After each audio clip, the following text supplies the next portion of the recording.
When a bold accusation shatters a carefully staged Hollywood press conference, Mel Gibson finds himself at the center of a storm he never saw coming. They said a new film about unmasking powerful secrets would spark controversy, but no one expected the first spark to ignite under the spotlight of an international press event. At the center of the dais stood a sleek silver microphone, polished to near-reflective perfection. Behind it, a massive poster displayed a cryptic design, a broken marble column set against a crimson backdrop. The title in bold letters read, "The Unraveling." It wasn't the name alone that had people buzzing.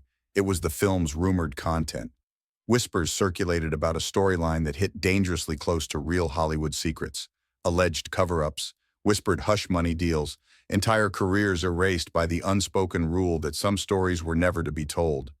This was more than just a historical drama or a social commentary piece.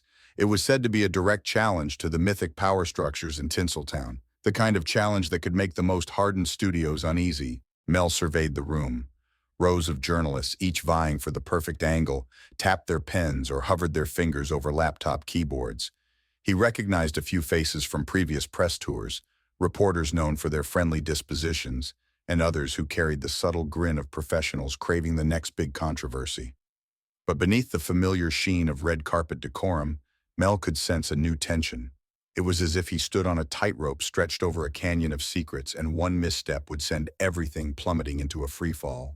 The moderator, a young woman in a perfectly tailored black suit, stepped up to the microphone.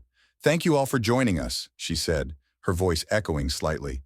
"We're here to discuss The Unraveling, directed by Mel Gibson. The film explores the darker corners of an industry that has long kept certain truths locked away. We'll begin with questions. Please remember to state your name and outlet."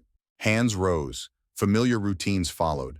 The first question, from a Hollywood entertainment magazine, focused on casting choices.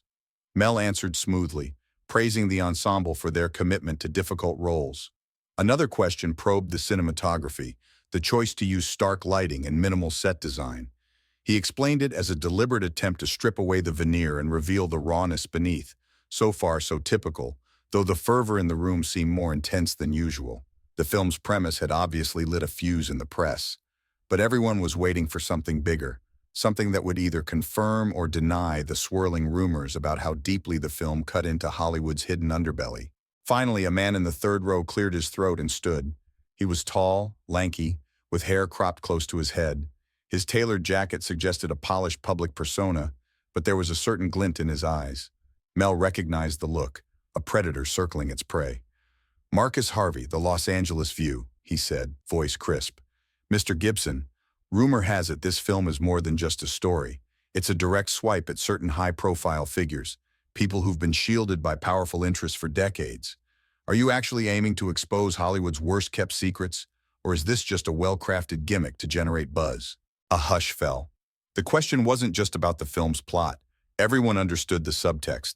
Are you pulling back the curtain on actual conspiracies, naming names, pointing fingers in ways that could ruin careers? Mel's shoulders tensed, and a faint flicker of caution crossed his face.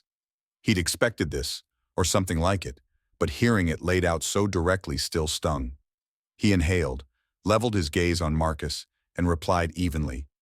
The Unraveling is a story about power, how it's gained, how it's abused, and how it's protected. If people see echoes of real events or real figures in it, that might be because certain patterns keep repeating in our industry. We're not naming names for cheap thrills. We're shining a light on how hidden abuses can fester when everyone looks the other way. A few cameras snapped photos. The tension rose. Marcus's lips curved into a slight smile, like a man who just found a crack in a polished facade. "So you're accusing Hollywood of turning a blind eye to abuse? Isn't that quite a stance for someone who's had his own share of controversies?" A few gasps rippled through the room. It was a loaded jab, one referencing Mel's past struggles that had been dissected in tabloids for years. Eyes flicked to him, waiting to see if he'd explode or retreat, but he kept his expression impassive. He answered without raising his voice. "We all have pasts, and I don't shy away from mine, but this film isn't about me or any single actor's issues.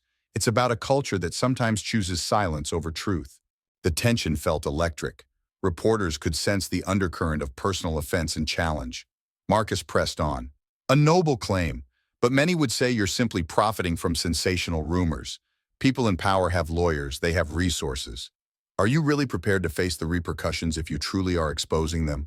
Or will you back down like so many before? That was the moment the atmosphere shifted further. The man had landed a blow and everyone watched to see if Mel would recover or falter. Instead of raising his voice, Mel leaned forward, arms resting on the table. I won't speak for others, but I know the cost of truth can be high. Anyone expecting me to back down is going to be disappointed. Maybe some stories deserve to be told, even if it's uncomfortable for a few big names. A ripple of chatter spread across the rows. Marcus continued taking notes, though satisfaction flickered in his eyes. Other journalists jumped in, seizing the momentum. A woman from a major network asked, Mel, can you elaborate on the real-life parallels? Are we talking about actual NDAs, hush money, or is that just tabloid speculation? The questions came faster, sharper. Each demanded evidence of wrongdoing or commentary on real people rumored to appear as thinly veiled characters in the unraveling. Mel answered as best he could without incriminating individuals, carefully choosing words that hinted at real corruption, but stopped short of outright naming it. He didn't want to cross lines he couldn't uncross. He wanted the film itself to do the talking, yet he knew the deeper he went, the more likely he was to provoke powerful adversaries who had made entire careers out of burying inconvenient truths. After a flurry of increasingly pointed questions, a moment's lull allowed the moderator to jump in. We have time for just a couple more. That was the signal for the final strike, and everyone sensed it. Journalists who'd been biting their tongues suddenly waved their arms, desperate for attention. The moderator selected a woman in a bright yellow dress near the front. She stood, flipping her hair back. Andrea Smith, The Daily Expose. Mr. Gibson, it's admirable to shine a light on abuse, but we've heard rumors that a certain producer threatened to pull funding and blackball you unless you tone down references to real-life incidents. Word is you refused. How real is that threat? And are you not afraid it might sink your career? For good this time? Her question was brutal, direct, and exactly what everyone wanted to hear. The hush in the room grew so profound it seemed the air itself had paused. Mel's jaw tightened imperceptibly. He took a breath, measured his words, and answered, When you decide to confront powerful people, you can't expect them to shake your hand. Yes, I've faced pressure, threats even. But you know what? Some battles are worth fighting. If I have to risk my career to tell the truth, so be it. I'm not looking for permission from the very system that wants to keep people silent. The flash of cameras intensified. Murmurs spread across the room, escalating into a buzz. The moderator cleared her throat and wrapped up the session. Mel stood, gave a curt nod, and stepped away from the podium. In the corridor behind the stage, his publicist approached, eyes wide with a mix of concern and excitement. That got intense, she whispered, glancing over her shoulder at the anxious cluster of reporters. You sure you want to poke the hornet's nest like that? Mel exhaled, rolled his shoulders.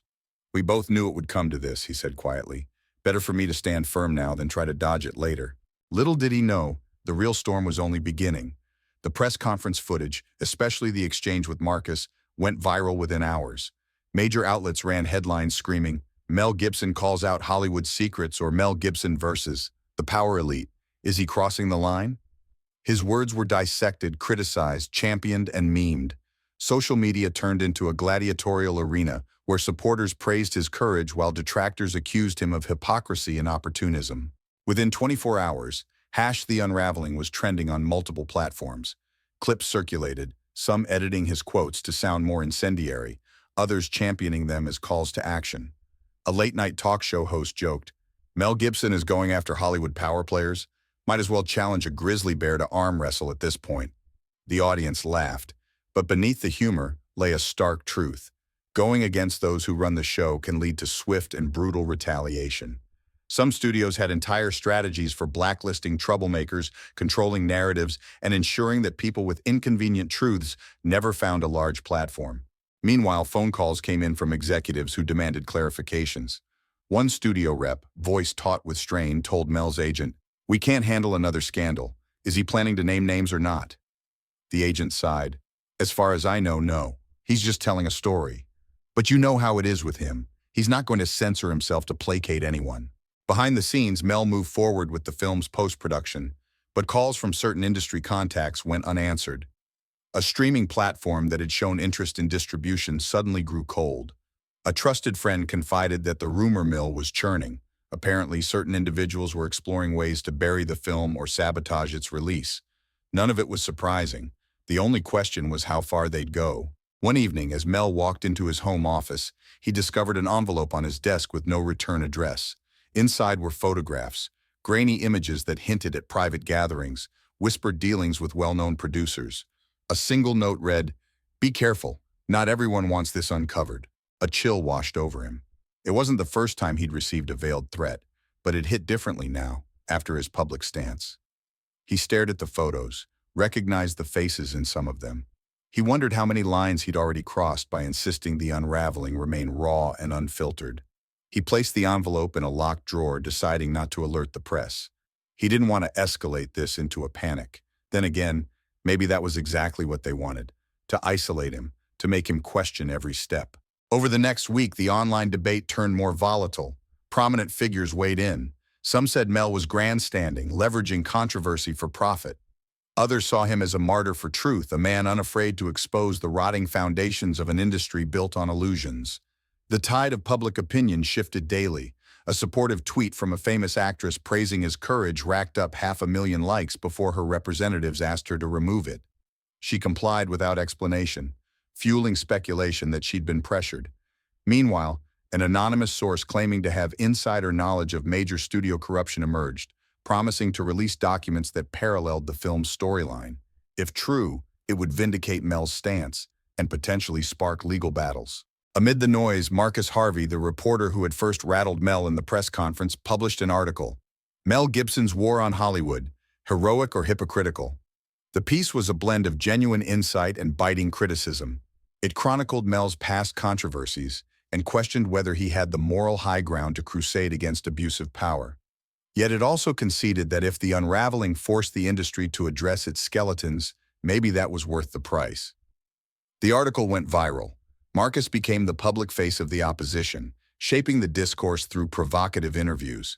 Finally, one sunny afternoon, a second press event took shape, an unscheduled gathering in a modest West Hollywood boutique hotel. Word spread that a group of activists, actors, and crew members from The Unraveling had organized a panel to discuss the film's themes, saying they refused to let it be buried by corporate intimidation. Mel arrived to find the small hotel conference room packed beyond capacity. It wasn't a typical red carpet affair. There were no major sponsors, no glossy banners, just a microphone, a few chairs, and a raw, urgent energy pulsing through the crowd. He took a seat beside two of his lead actors, a young starlet who'd spoken openly about her own experiences with harassment, and a veteran character actor who had witnessed countless horror stories brushed under the rug. They each had moments in the spotlight, sharing personal anecdotes and explaining why they felt The Unraveling was more than just a movie. It was a statement. Questions flew from the audience, this time more personal than the typical industry fluff. One woman with tears in her eyes spoke about how she'd been pressured into silence after an incident in her early career. She thanked the film's team for shining a light. Another young man asked if they worried about legal repercussions from powerful figures who recognized themselves in the plot. The older actor answered bluntly, "Let them come after us. Their fear of exposure is more telling than any lawsuit." Midway through, as the emotional testimonies piled up, Marcus Harvey entered the room. Heads turned. He wasn't there to lead a mainstream press event.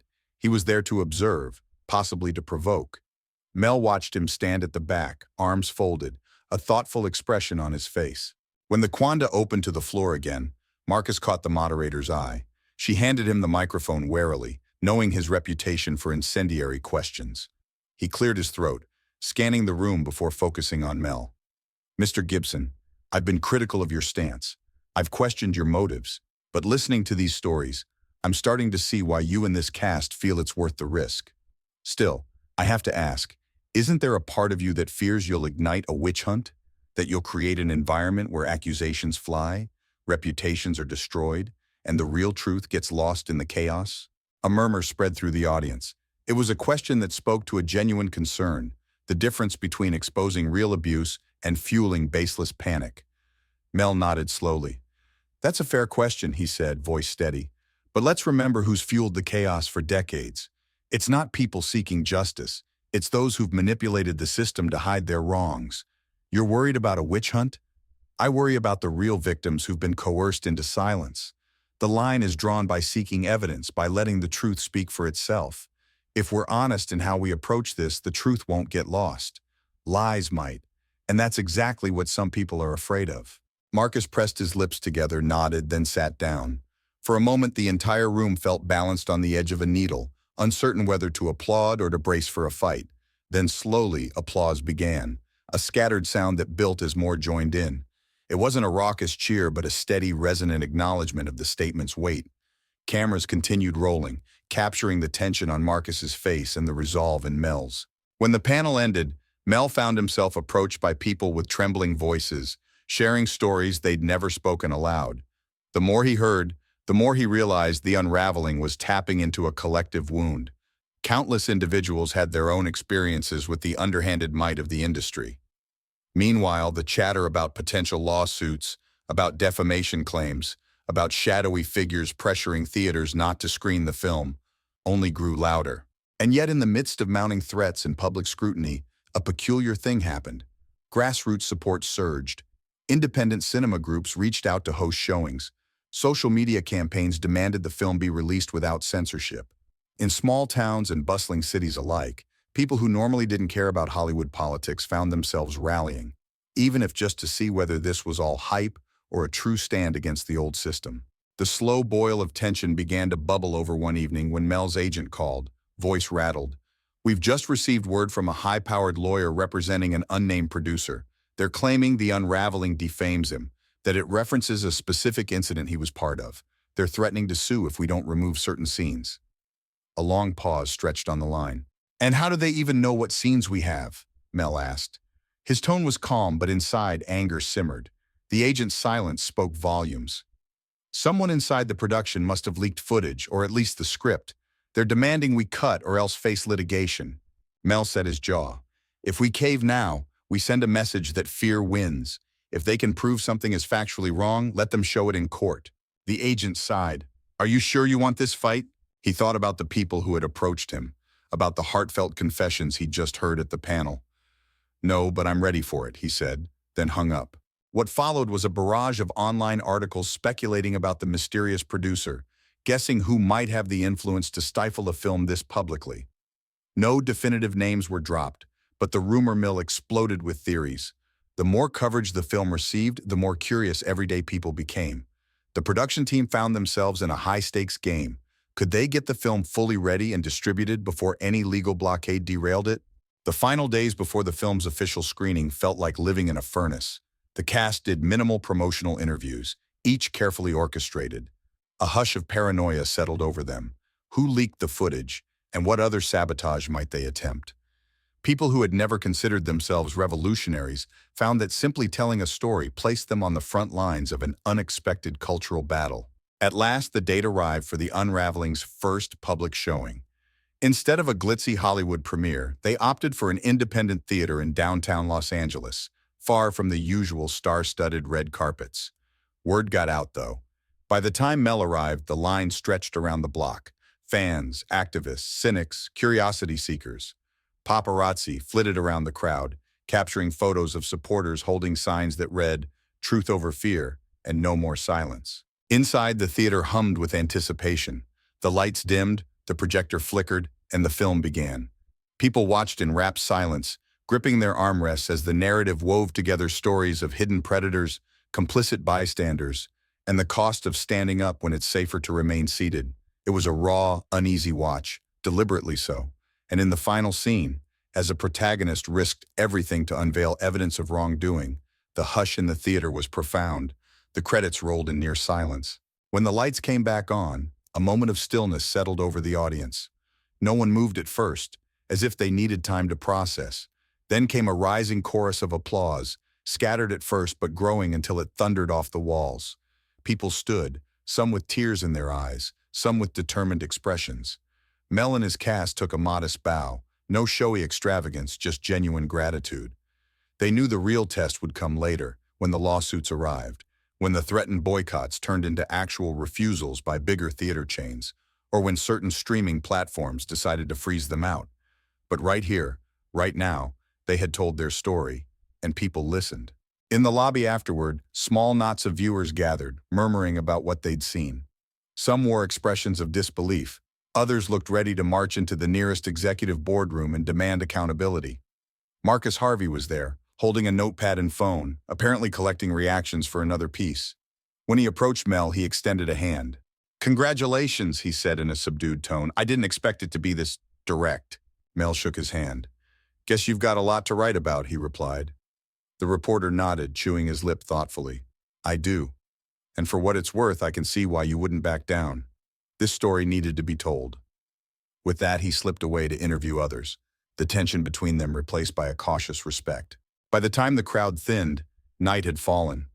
Mel stepped onto the sidewalk, took a breath of the cool Los Angeles air, and let the swirl of neon lights and distant car horns wash over him. He spotted a few distant cameras still rolling, capturing his every move, hunting for a final quote. He said nothing, just gazed at the city that had given him so much and extracted so much in return. In a matter of days, the controversies would ramp up again. Lawsuits might land in his mailbox. Smear campaigns could appear in tabloids, painting him as unhinged or grasping at relevance. Studio ties might unravel further, leaving him to chart new paths for distributing the film. But the echo of applause in that small theater lingered, reminding him that, for every powerful figure determined to bury the truth, there were countless others who wanted it exposed. He didn't plan to make any sweeping declarations about the future. It was enough to know that a story meant to challenge silence had found an audience willing to listen.